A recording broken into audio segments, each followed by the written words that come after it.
সময় আপনাদের বিরুদ্ধে ছিলাম, কিন্তু তখন আপনাদের যে গর্জন ছিল ধীরে ধীরে মনে হচ্ছে গর্জনটা কমে যাচ্ছে।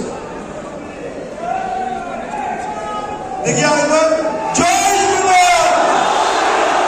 হ্যাঁ, এটা আগের ফর্মে ভাই ডার্বি দিয়ে শুরু হয়েছে। অন্ধকার আছে, আলো আছে, রাতও আছে, সকালও আছে। ইস্টবেঙ্গল ক্লাবের সকাল কিন্তু সূর্য উঠছে, ডার্বিতেই কিন্তু তার প্রমাণ হয়েছে। মাঠে খেলোয়াড়রা খেলে, কিন্তু দর্শকদেরও কিন্তু একটা জায়গা থাকে, ভূমিকা থাকে। চিৎকার করতে হবে প্লেয়ারদের জন্য। কোথায় সেই আগের দর্শক যারা কাঁদতেন, লড়াই করতেন? সেইটা চাই, নাহলে কিন্তু প্লেয়াররাও মুক্ত হতে পারবে। আমি ইস্টবেঙ্গল ক্লাবের সভাপতি মিস্টার লোহিয়া, সেক্রেটারি রূপক এবং অবশ্যই ইস্টবেঙ্গল ক্লাবের প্রাণ পুরুষ ঋতুদা, তাদের অভিনন্দন জানাই এত ভালো একটা অনুষ্ঠান করার জন্য। আজকে 106তম প্রতিষ্ঠা বার্ষিকী। আমায় যদি বলেন ক্রীড়ামন্ত্রী হিসেবে আপনি তো সব ক্লাবেই যান, সবার অনুষ্ঠানেই যান, তাহলে ইস্টবেঙ্গলের সঙ্গে অন্য ক্লাবের পার্থক্য কোথায়? আমি বলবো ইস্টবেঙ্গল ক্লাবের সঙ্গে অন্য ক্লাবের পার্থক্য, ইস্টবেঙ্গল ক্লাব অতীতকে কখনো ভোলেনি। ইস্টবেঙ্গল ক্লাব যেভাবে অতীতদের খেলোয়াড়দের সংগঠিত করে, সম্বর্ধনা দেয়, মঞ্চে তাদের দেখা যায়, তাদের নিয়ে ফটো সেশন হয়, এটা আমি অন্য কোনো ক্লাবে দেখি। এটাই সব থেকে ইস্টবেঙ্গলের বড় কৃতিত্ব, কারণ ইস্টবেঙ্গল ক্লাব সম্মান দিতে জানে। এবং সেই জন্যই আমার মনে হয় যখন ছোট ছিলাম বলতো যাকে খুশি জার্সি পরিয়ে দাও, মাঠে গিয়ে গোল করে আসবে।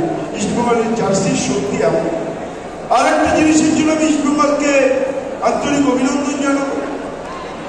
ইস্টবেঙ্গলের ফ্যান সমর্থক সারা পৃথিবীর, কিন্তু তা সত্ত্বেও ইস্টবেঙ্গল ক্লাব কখনো নিজেকে বাংলার মধ্যে সীমাবদ্ধ রাখে। প্রত্যেকবার ভারত গৌরব।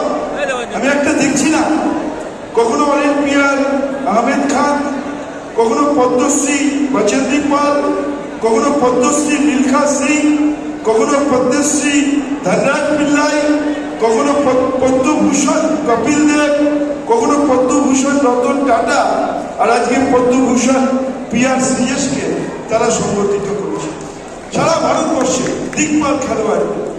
শুধু তাই নয়, যদি বলেন তাহলে বাংলার আজকে লিয়ান্ডার পেজ, পদ্মভূষণ, সৌরভ গাঙ্গুলি,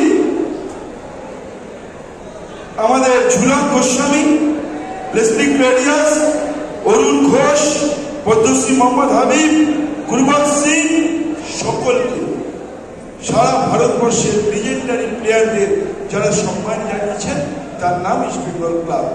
বলে আমি এইটুকু বলবো, আমাদের বাঙালিদের একটা কথা আছে, আশায় বাঁচে চাষা।